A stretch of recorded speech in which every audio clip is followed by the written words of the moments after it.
Então, estamos iniciando mais um estudo da obra Consciência Espírita. Hoje, estudando o capítulo 16 da obra, que Inácio intitulou como Arrependidos. Inácio vai comentar para a gente uma passagem do Evangelho de Mateus, no capítulo 21, versículo 29, numa citação de Jesus, quando Jesus disse assim: Ele, porém, respondendo, disse: Não quero, mas depois, arrependendo-se, foi. Então, essa passagem faz parte de uma parábola que Jesus contava aos fariseus, não é? E aí, para que a gente possa situar o contexto dessa passagem evangélica e colocar isso dentro do estudo, a gente vai fazer a leitura do capítulo 23, do versículo 23 em diante, melhor dizendo, do Evangelho de Mateus, que Mateus anotou assim: E chegando ao templo, acercaram-se dele, estando já ensinando os príncipes dos sacerdotes e os anciãos do povo, dizendo: Com que autoridade fazes isto? E quem te deu tal autoridade? E Jesus respondendo disse-lhes: Eu também vos perguntarei uma coisa. Se me disserdes, também eu vos direi com que autoridade faço isto. O batismo de João, de onde era? Do céu ou dos homens? E pensavam entre si, dizendo: Se dissermos do céu, ele nos dirá: Então por que não o crestes? E se dissermos dos homens, tememos o povo, porque todos consideram João como profeta. E respondendo a Jesus, disseram: Não sabemos. Ele disse-lhes: Nem eu vos digo com que autoridade faço isto. Mas que vos parece? Um homem tinha 2 filhos, e dirigindo-se ao primeiro disse: Filho, vai trabalhar hoje na minha vinha. Ele, porém, respondendo, disse: Não quero. Mas depois, arrependendo-se, foi. E dirigindo-se ao segundo, falou-lhe de igual modo. E respondendo ele, disse: Eu vou, Senhor. E não foi. Qual dos 2 fez a vontade do Pai? Disseram-lhe eles: O primeiro. Disse-lhes Jesus: Em verdade vos digo que os publicanos e as meretrizes entram adiante de vós no reino de Deus. Porque João veio a vós no caminho da justiça e não o crestes, mas os publicanos e as meretrizes o creram. Vós, porém, vendo isso, nem depois vos arrependestes para o crer. Então Jesus é um psicólogo mor, né? Por excelência, sim, uma capacidade de lidar com a criatura, né? Como a gente costuma dizer no interior, né? Falando no bom mineirês, né? Quando você vem comida, eu já estou vindo com fubá, né? Então, quer dizer, não tem como você estar diante de um espírito da grandeza de Jesus e querer ludibriá-lo, né? Com as nossas fugas da realidade. Então, no contexto da passagem, a gente vê que eles se aproximaram de Jesus porque Jesus estava pregando na sinagoga e eles perguntando a Jesus: Mas espera aí, com que autoridade você vem pregar para o povo agora? Não é? E aí a gente vai entender que lá no contexto judaico, os judeus tinham essa questão da autoridade como uma coisa muito séria, que eles herdaram isso lá do Antigo Testamento. Não é? Quando Isaac abençoou Jacó, e essa autoridade era passada, não é? Através da imposição das mãos. Era um ritual, na verdade, não é? Que eles acreditavam, sendo uma sucessão de uma responsabilidade de alguém que tinha essa autoridade, mas que por determinado motivo passava essa responsabilidade além, dando a autoridade que ele possuía a um outro que ficava encarregado de dar seguimento àquele trabalho. Da mesma forma, Moisés quando ele passa a autoridade para Josué, né, quando eles estão lá acampados, perto de Jerusalém, fora da cidade de Jerusalém.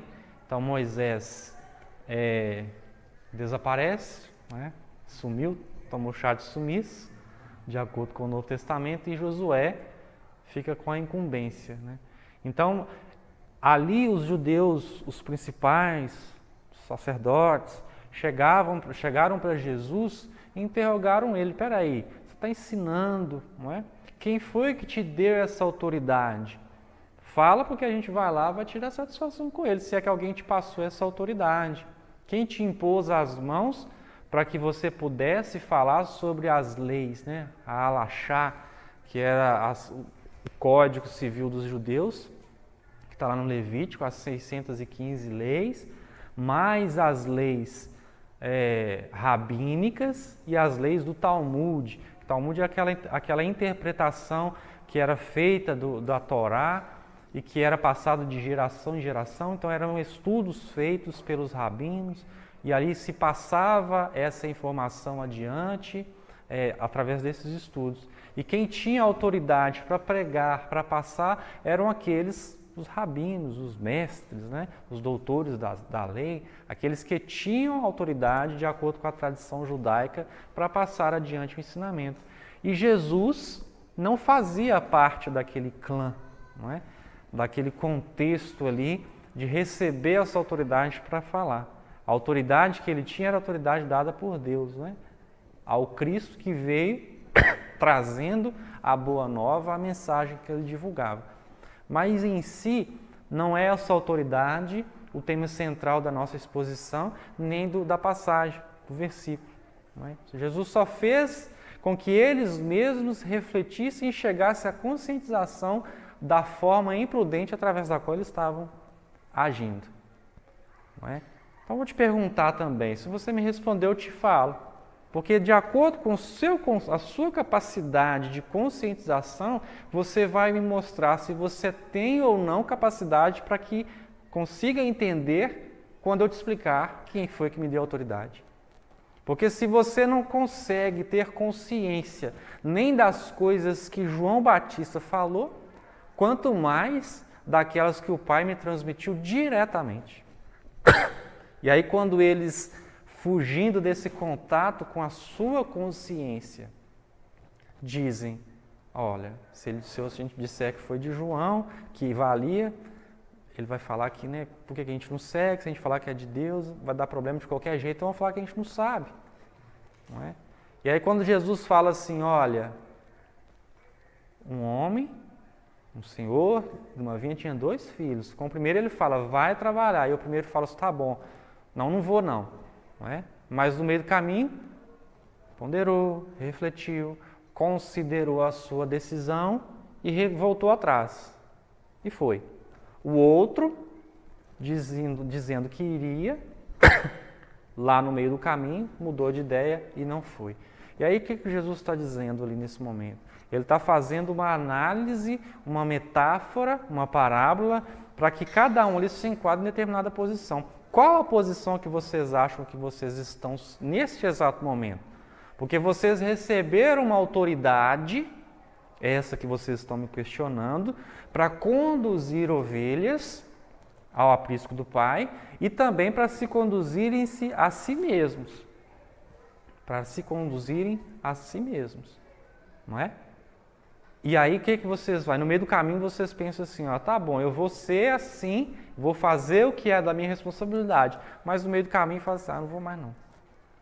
Ou aquele que vem para o mundo, se percebe equivocado e no meio do caminho fala assim: eu vou mudar e vou fazer aquilo que era da vontade de Deus, aquilo que Deus me pede. Por isso Jesus disse: olha, as meretrizes e os publicanos entram primeiro do que vós no reino dos céus. Porque as meretrizes e os publicanos eram os mais odiados seres daquela comunidade. Eram os mais desprezíveis, eram aqueles que sofriam a maior carga de vibrações negativas em decorrência da classe a qual eles pertenciam. As meretrizes porque cometiam atos, não é, que de acordo com os costumes seriam totalmente inadequados. E os publicanos, porque eram o processo final da subjugação judaica ante o Império Romano. Porque, embora fosse um decreto de um imperador, quem chegava lá para pegar o dinheiro, para pegar os impostos, era o publicano. Não é? É igual o correio chega na sua casa, você fica com raiva do correio. Pô, mas você só vem trazer conta para eu pagar? Né? O carteiro, coitado, ele não tem culpa, né? É um processo que vem lá de cima. Às vezes é um IPVA que chega, mas você comprou o carro, né? Tem que pagar o IPVA, não tem jeito. Tem que pagar o IPTU todo ano. Então, ali no caso, Jesus está dizendo assim, olha, as meretrizes e os publicanos, eles reconheceram a autenticidade da mensagem de João Batista. E eles se propuseram a modificar as suas condutas. Vocês, olha as suas condutas. Então, quando Jesus está simbolicamente dizendo do reino de Deus, de entrada ou não, ele não está falando de um local específico, não é? Ele está dizendo, olha, eles vão conseguir fazer a autotransformação, a autoiluminação muito antes do que vocês. Porque o caminho que vocês estão escolhendo por percorrer é um caminho mais longo. É um caminho cheio de declives, cheio de percursos irregulares e inadequados. E aí, quando Inácio intitula a mensagem como Arrependidos, o que ele vem dizendo para a gente? Eu sempre me coloquei muito familiarizado, assim, muito em afinidade com essa parábola, com esse filho aí que fala que não vai e no meio do caminho vai. Vai ponderando, sabe aquela pessoa assim que é meio impulsiva, não é? Aí chega uma situação que você precisa vivenciar, ou uma situação que você precisa concretizar algum tipo de ação, de empreendimento, e você não está muito para aquilo, aí no meio do caminho você fala, não vou, não quero saber disso não quero saber de responsabilidade, eu não vou psicografar livro mais não, eu não quero saber de corrigir livro, eu não vou fazer estudo, eu não vou fazer nada, cansei, estou cansado. Aí você senta, aí você começa a ponderar, mas se eu não fizer, mas eu preciso fazer, se eu não fizer, o que vai acontecer? Tá bom, eu vou, não é? Aí você acaba e pega e se coloca, na verdade, para fazer essa revisão dos seus conceitos, percebendo que o melhor para você é se adequar àquilo que a vida está te dando como incumbência, não é?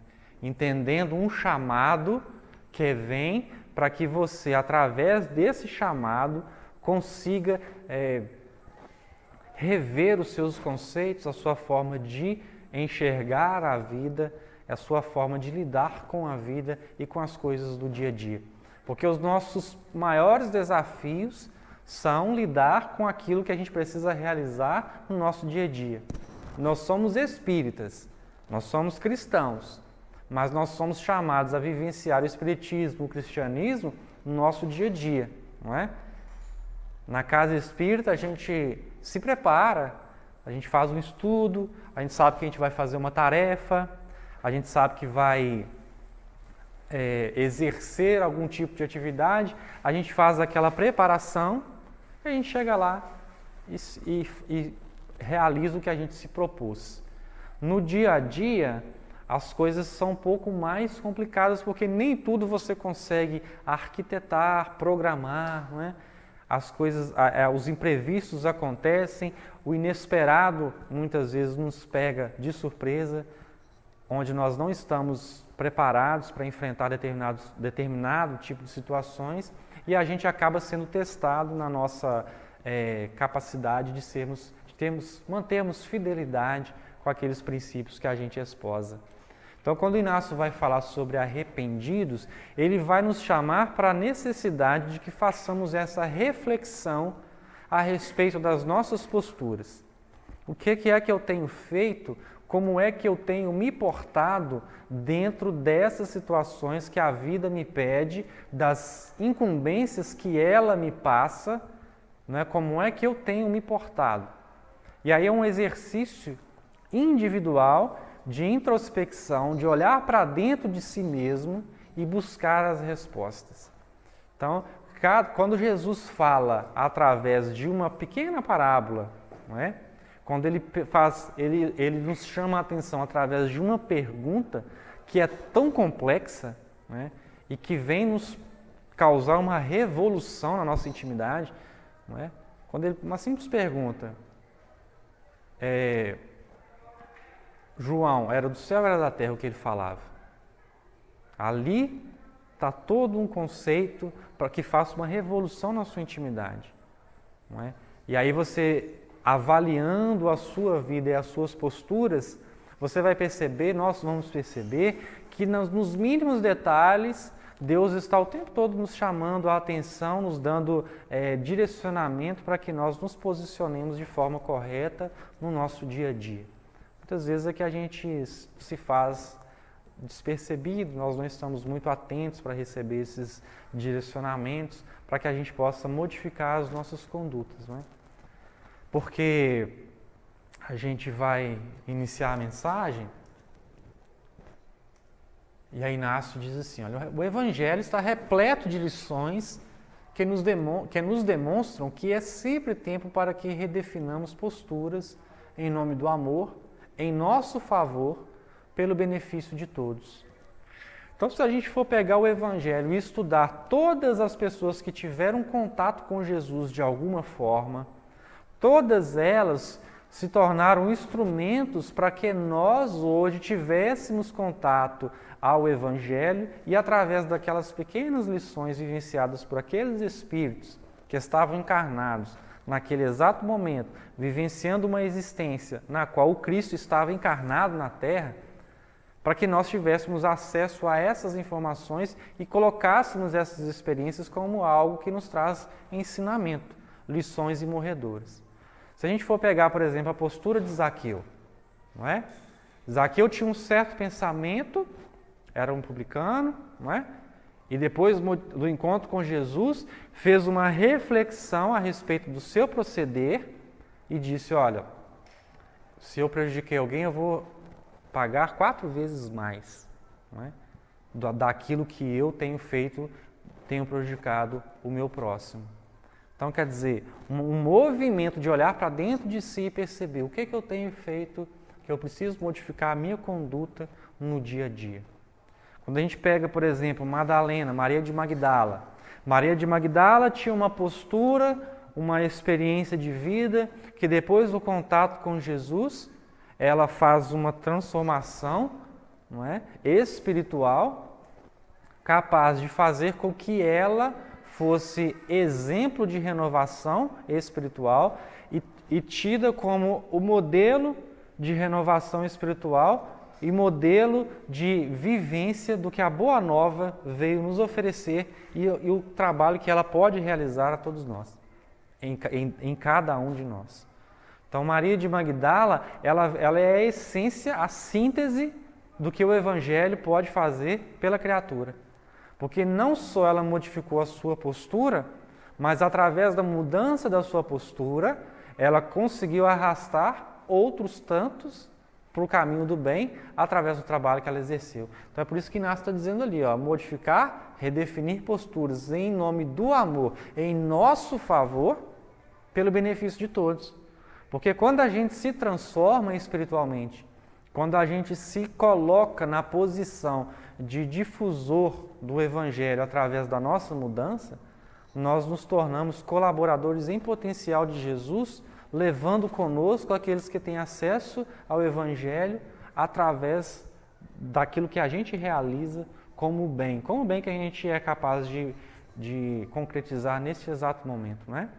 Então é muito sério. Quando a gente for pegar, existem inúmeros outros exemplos de renovação interior. Então é isso que Inácio está dizendo ali. Mudança de postura através de uma autoavaliação. Então quando Saulo percebe-se equivocado no caminho para Damasco, quando ele consegue fazer esse exercício de introspecção e perceber o equívoco ao qual ele estava se entregando, ele se entrega a Jesus. Então, a gente está falando aqui sobre uma obra que é intitulada Consciência Espírita. Então, o que é esse trabalho de conscientização, de tomar consciência? Como é que a gente faz isso? Como é que eu tomo consciência de algo? Porque consciência é algo que traz para nós, como espíritos imortais, muito mais do que como seres encarnados, aquilo que somos, aquilo que podemos ser, não é?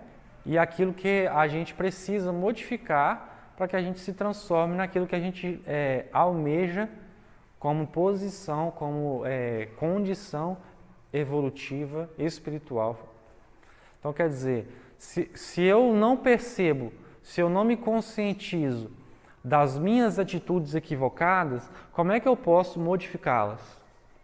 Porque nós só conseguimos modificar a nossa forma de pensar e de agir quando a gente se percebe em equívoco. Enquanto nós acreditamos que estamos corretos, a gente vai manter aquele mesmo segmento de vida, aquela mesma sequência de pensamentos e de ações às quais nós estamos nos entregando já há algum tempo.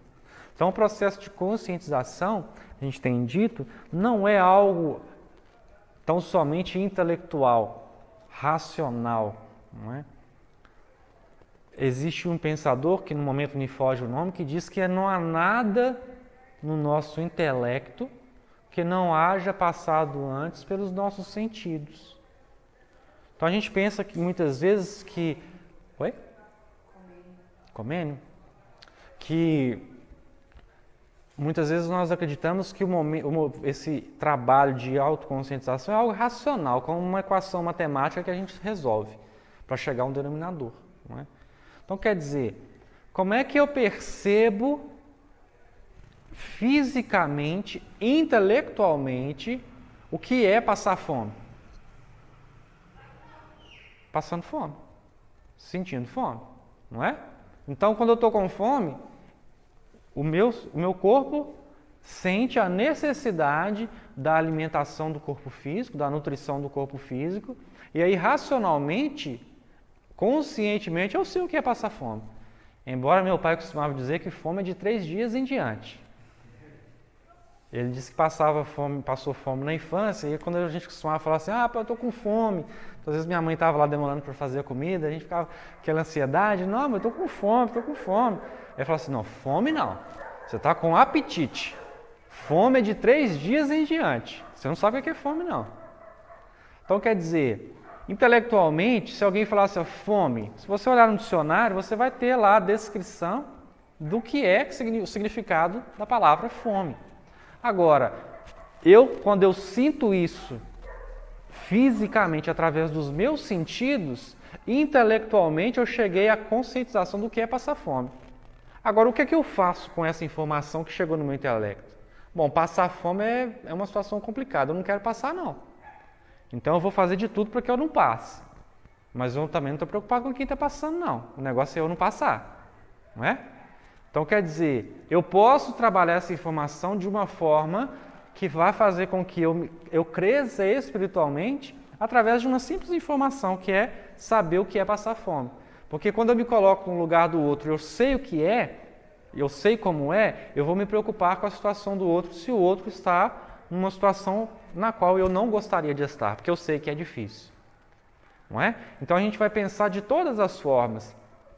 Como é que eu vou saber, como é que eu vou tomar consciência, por exemplo, através das minhas emoções, dos meus sentimentos e do equilíbrio da minha parte intelectual com as minhas emoções e com os meus sentimentos, do que eu preciso crescer espiritualmente através das minhas experiências.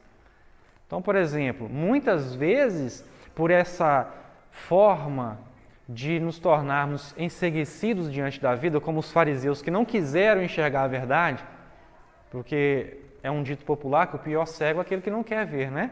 Então, quando você não quer enxergar a verdade, ela só vai chegar a você de uma forma que é através da dor.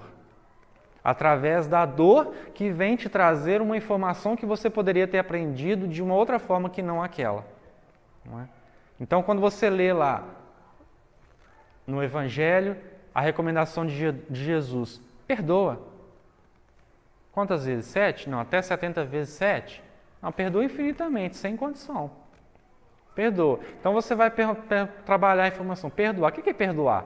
Não, perdoar, isso vai no dicionário. Perdoar é quando alguém é ofendido, quando alguém é agredido e precisa agir com indulgência, com compreensão, renúncia de si mesmo para relevar aquela ofensa, né, esquecendo aquilo que lhe fez, que lhe causou algum tipo de prejuízo. Isso é perdão. Ah, tá, beleza. Você entendeu o que é? Não, entendi. Mas agora isso já passou por você através dos seus sentidos? Já passou? Você já foi ofendido por alguém? É diferente de ler o dicionário. É diferente de buscar uma informação num livro. É diferente de ler um livro que é um romance, por exemplo, que vai trazer uma mensagem de perdão na obra e você lê e você acha tudo muito lindo. Mas que quando alguém chega e pisa no seu calo e você sente aquela dificuldade, porque você entendeu exatamente o que é ofensa. Agora o perdão você ainda não conseguiu sentir. Porque o perdão, sabe, é aquilo que te liberta. Então na hora que você conseguir perdoar, que você conseguir relevar sinceramente aquela ofensa através da vitória sobre as suas emoções, sobre os seus sentimentos, você vai equalizar o que já estava no seu intelecto como uma informação e isso vira consciência. Isso é conscientização. Para vocês entenderem a gravidade do problema, o Chico, uma vez, teve um problema com uma amiga, porque ele tinha um cachorrinho, ele cuidava do cachorrinho, e o cachorrinho era doente, e ele ia lá fazer aquele frango assado pro cachorro, e a vizinha gostava muito do Chico, estava lá assim, oh meu Deus do céu, mas o Chico todo dia ele almoça, ele tem que sair do almoço, do serviço dele para vir cá tratar desse cachorro, esse cachorro tá dando problema demais pro Chico, eu vou dar um jeito nisso. Foi lá, colocou um negocinho pro cachorro comeu e morreu. E o Chico ficou muito triste com aquilo. E aí ele ficou assim, meu Deus, mas quem é que fez isso? Aí ela pegou e falou assim, Chico, fui eu, não é? Aí você ficava mexendo com esse cachorro, eu fiquei com dó de você, aí acabou. Aí o Chico ficou com mágoa daquela pessoa. E ele ficou com aquela situação, com aquela dificuldade. Aí um dia Emmanuel chega para o Chico, aparece e fala assim, Chico, você precisa resolver esse problema aí com essa pessoa. Porque o seu centro cardíaco, coronário, seu chakra coronário, está apresentando uma substância, uma vibração escura que tem prejudicado o nosso trabalho de comunicação. Se você não resolver isso, isso vai atrapalhar o seu processo mediúnico, como já está atrapalhando. Aí o Chico falou assim, oh meu Deus do céu, mas ela não podia ter feito isso com um cachorro, o que eu faço, né? Porque não é assim, né? O que você perdoa? Tá bom, perdoar, mas como é que você faz isso? Como é que você perdoa se você está com aquela mágoa? Porque muitas vezes não é assim, não é? Simplesmente falar assim, eu vou fazer e conseguir fazer. Então esse processo de arrependimento, ele depende de modificação, ele depende desse arrependimento, que é o primeiro passo. Tá bom, eu não estou querendo ser assim, eu quero ser diferente, não é? Quero agir diferente. Aí o Emmanuel falou assim, procura saber do que ela gosta, o que ela mais gosta. Aí você vai lá e dá para ela. Aí o Chico foi lá, procurou saber dela, conversando com ela, o que você gostaria de ter? Uma coisa muito importante para você. Aí falou assim, Chico, meu sonho é ter uma máquina de costura, mas é muito caro, não consigo comprar. Aí o Chico foi lá, comprou a máquina de costura para pagar em 1 ano. O salário dele praticamente ia todo para a máquina de costura. E ele ficou 1 ano pagando aquela máquina. E aí no dia que ele pagou a máquina, no dia que ele deu a máquina para a mulher veio, abraçou ele, não é? Com aquele, Chico, obrigado, Chico, aquele amor. E aquilo veio, se depositou no chakra do Chico, e aí ele conseguiu se libertar daquilo.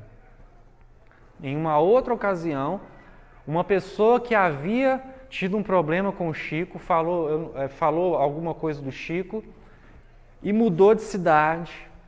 Anos depois, o Chico encontra com a pessoa na rua e tem percebido que a pessoa, toda vez que olha para ele fala assim, você conhece aquele rapaz? Toda vez que olhava para ele corria do Chico, escondia do Chico. E aí o Chico um dia ficou incomodado com aquilo, pensou, oh, meu Deus do céu, será que eu fiz alguma coisa com ele, né? De repente eu falei alguma coisa com ele, eu preciso lá conversar com ele para ver se está tudo bem, porque de repente eu magoei, nem sei porquê. E aí ele chegou para a pessoa e falou assim, aqui, meu irmão, eu tenho notado tal, que você tem fugido de mim, se eu te fiz alguma coisa, me perdoa. E a pessoa pegou e começou a chorar. Você, ô Chico, eu sou miserável, sou eu que fiz mal para você, Chico. Eu que falei mal de você anos atrás lá em Pedro Leopoldo. Foi eu que fiz mal para você, você não fez mal para mim. E o Chico olhou para a pessoa e falou assim, mas eu te conheço da onde? O Chico nem lembrava, aí naquele caso ele lembrou do acontecimento, né? Que ele nem lembrava do que tinha acontecido. Então, na verdade, aquele perdão já havia sido realizado há tempos atrás. Então, qual é o processo da autoconscientização? O processo da autoconscientização é buscar de dentro de nós aquilo que precisa ser sublimado, aquilo que precisa ser corrigido para que a gente se eleve espiritualmente. E aí eu só consigo isso olhando para dentro de mim mesmo. E através das mínimas experiências do dia a dia é que a gente consegue se enxergar.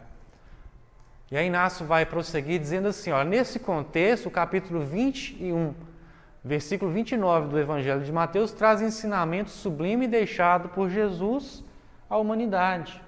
Está falando de quê? Dessas lições que o Evangelho nos deixa.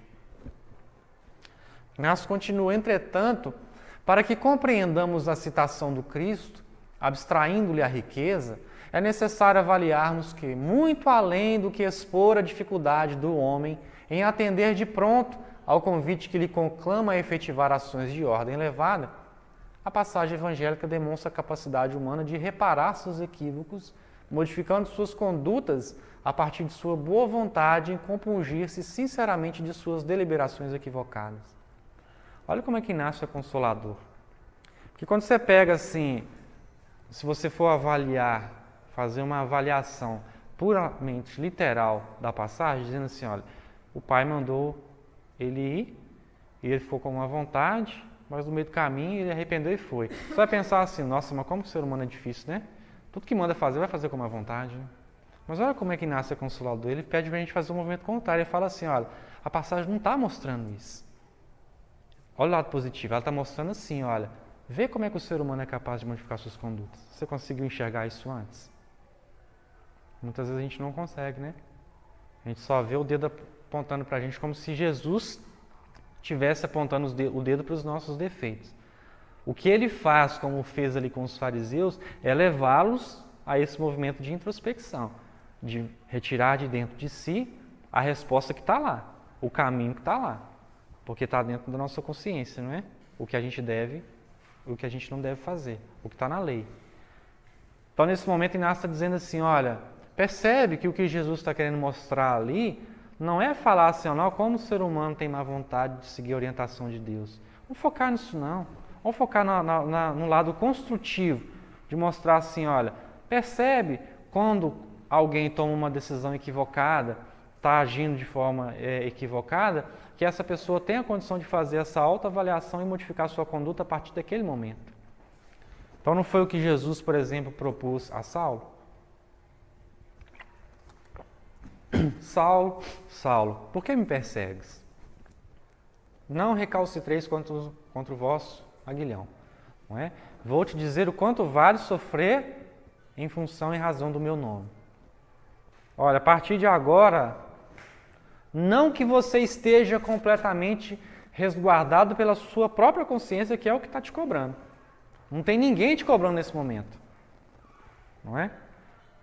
Então, Emmanuel diz que as pessoas que tinham acesso a Jesus, elas tinham dois tipos de comportamento.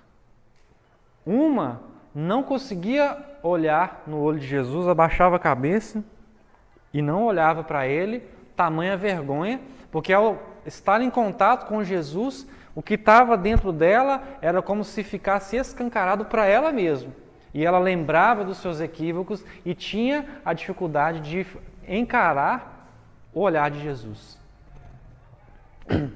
Então a gente vai lembrar lá no finalzinho da obra Paulo e Estevão, quando Paulo é recebido por Abigail, por Estevão, por Jesus. Ele dá aquela olhadinha assim para o olho de Jesus, e Emmanuel fala assim, tipo como uma criança querendo receber a aprovação do mestre, né?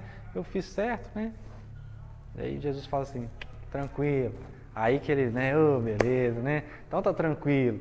Porque na verdade ele já estava mais em paz, não é? Porque ele já havia resgatado, através do sofrimento e da dor, o seu passado culposo, delituoso.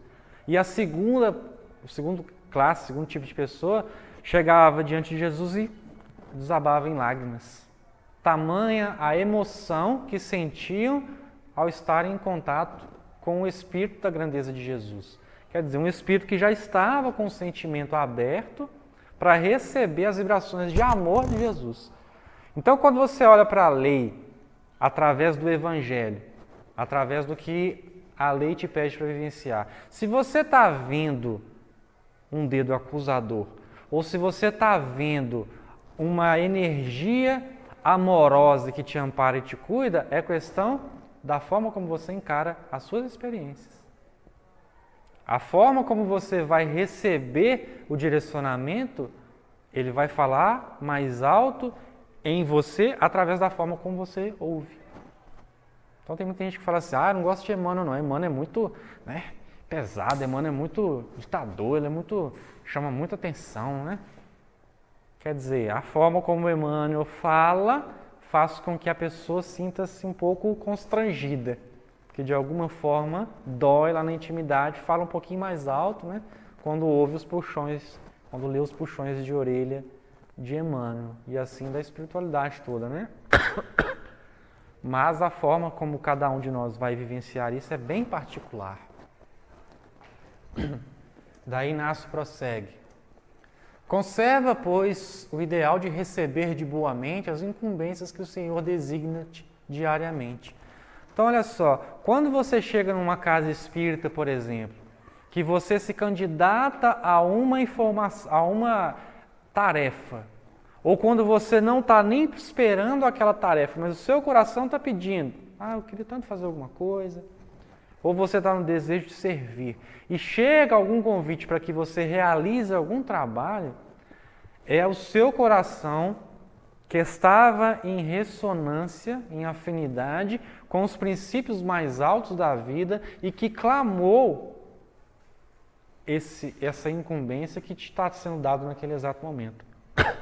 Inácio vai falar sobre isso numa mensagem que ele intitula Eleitos, que ele vai falar sobre João Batista e Jesus.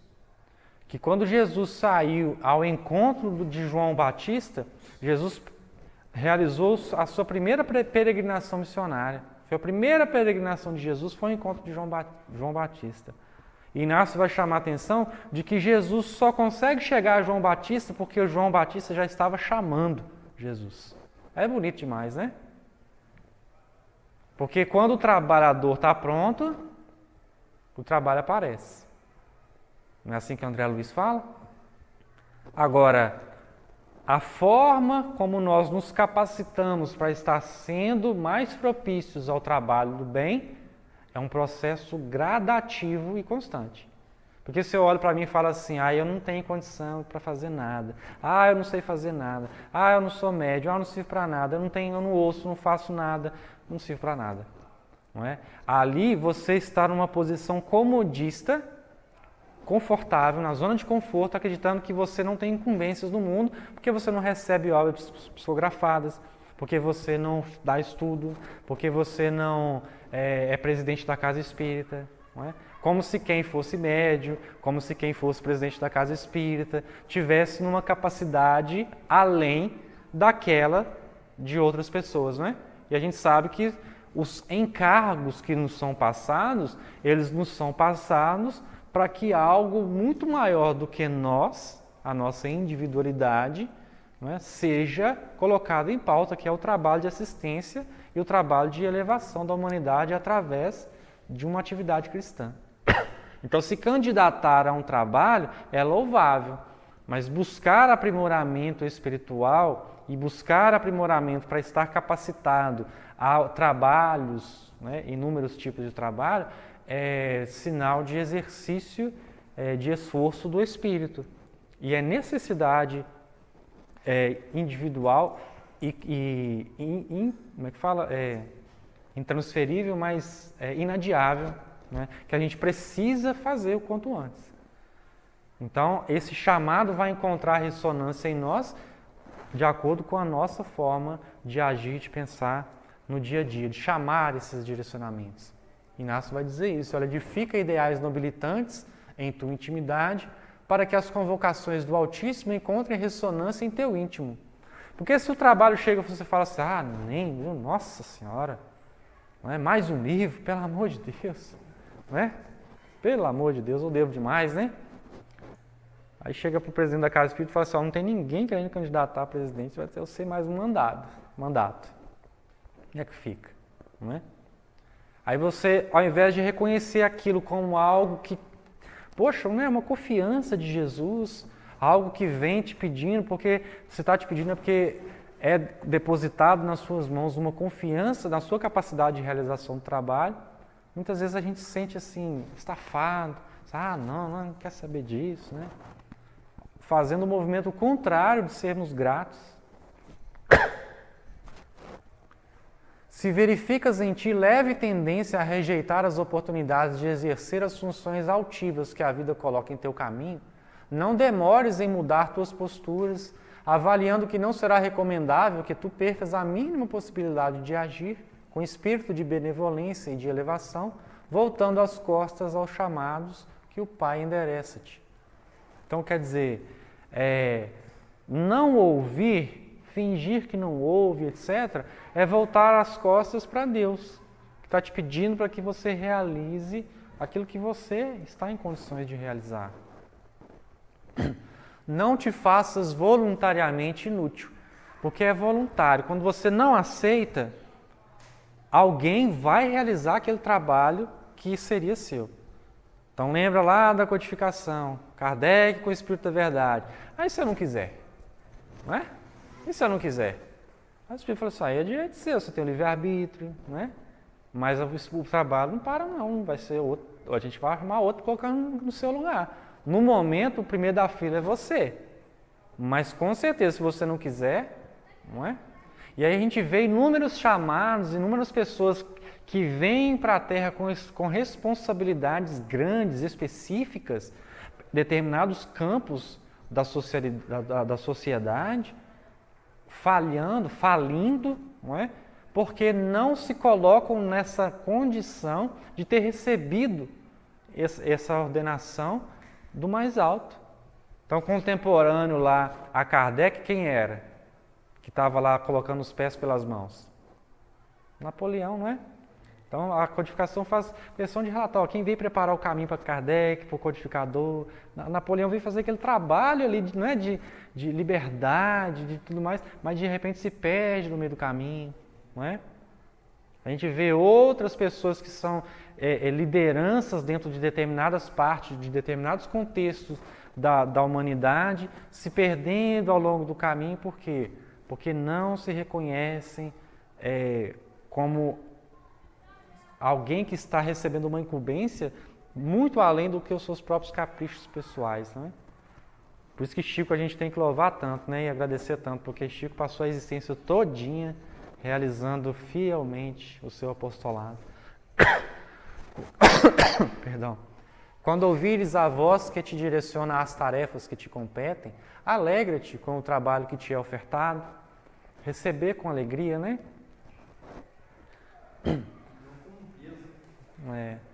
Quem já compreende a importância do valor de servir, rejubila-se sempre com o chamado ao labor, porque reconhece que quem caminha em direção oposta às convocações que lhe chegam do mais alto, subtrai de si mesmo o sentimento de paz e de felicidade, de tornar-se benéfico à vida.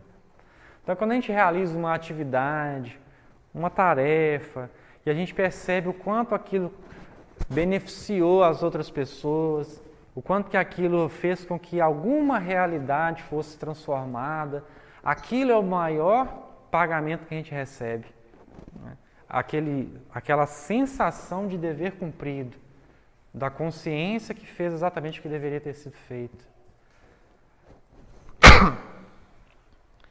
E aí Inácio vai finalizar a mensagem dizendo assim, considera, portanto, que se te parece lógica a decisão de esquivar-te dos chamamentos elevados que te convidam a tornar-te hoje agente fiel a serviço do bem, a exemplo do filho arrependido na parábola exposta por Jesus aos fariseus, é melhor que reconsideres tua resolução sem demora, modificando teu modo de pensar e de agir, efetivando em tua existência atual o trabalho que te cabe, sem desperdiçar as oportunidades que te são concedidas, a fim de que não te juntes às raias do sofrimento infernal das consciências desvairadas, onde imensa é a fila dos que se arrependeram tardiamente.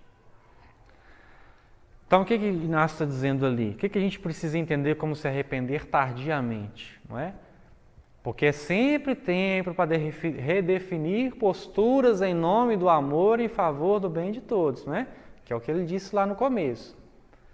Então, como espíritos imortais, a gente vai ter sempre a oportunidade do recomeço.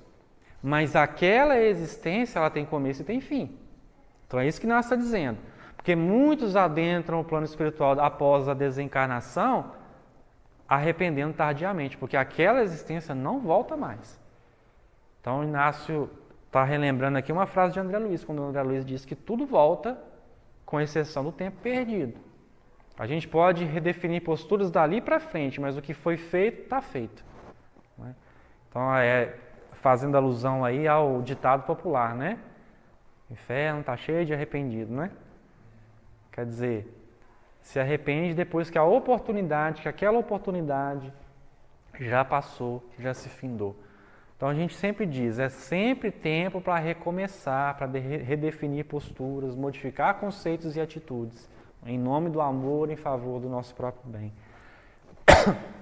A gente vai agradecer mais uma vez a vocês pela oportunidade.